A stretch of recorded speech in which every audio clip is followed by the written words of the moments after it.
ওগো আল্লাহ,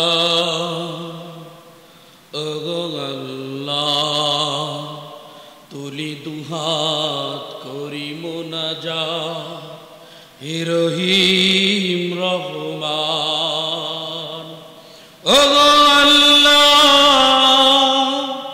আমি এক গুনাহগার বান্দা। ওগো আল্লাহ, আমি এক পাপিষ্ঠ বান্দা। প্রিয় ভাইরা আমার, দেখতে দেখতে জীবনের একটা সময় শেষ হয়ে গেছে।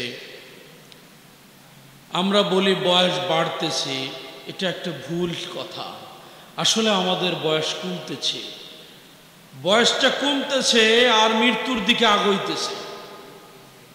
এজন্য প্রিয় ভাইরা, কার কখন মৃত্যু হবে, কখন মালাকুল মউত এসে হাজির হবে, কখন মসজিদের ওই যে চার পায়াওয়ালা খাটটা কখন আপনার আমার বাড়ির আঙ্গিনা এসে উপস্থিত হবে, এটা রব্বে কারিমই ভালো জানেন। প্রিয় ভাইরা, তওবা করেন, রব্বে কারিমের কাছে তওবা করেন, ফিরে আসেন।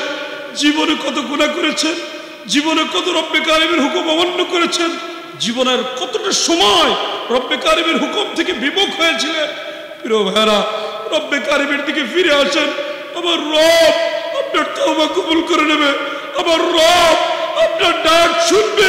আর আমার রব্বে কারিম তো আর রহমান রহিম, পরম করুণাময় দয়ালু আমার আল্লাহ।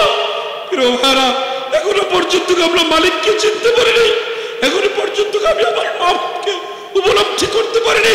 আমার মাবুদ কেমন, আমার মালিক কেমন।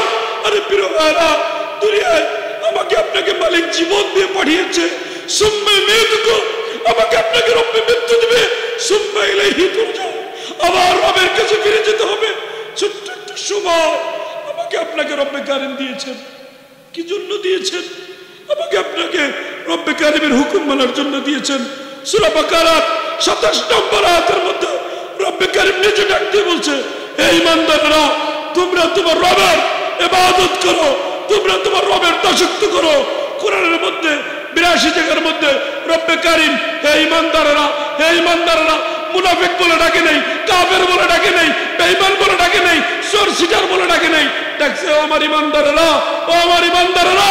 তাহলে বুঝতে হবে আমার আপনার রব আমাকে আপনাকে কত ভালোবাসে, আমাকে আপনাকে কত মায়া মহব্বত করে তৈরি করেছে, আপনাকে আমাকে কত মায়া মহব্বত করে জীবন দিয়েছে একমাত্র তার দাসত্ব করার জন্য, তার গোলামি করার জন্য।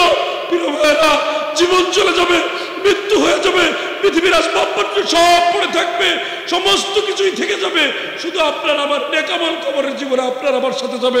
প্রিয় ভাইরা, জীবনের সময় পার হয়ে গেছে, কখন জানি মৃত্যু আসবে, মালাকুল মউত এসে হাজির হবে। এখনো সময় আছে, তওবা করেন, ফিরে আসেন, আমার রব আপনার তওবা কবুল করে নেবে।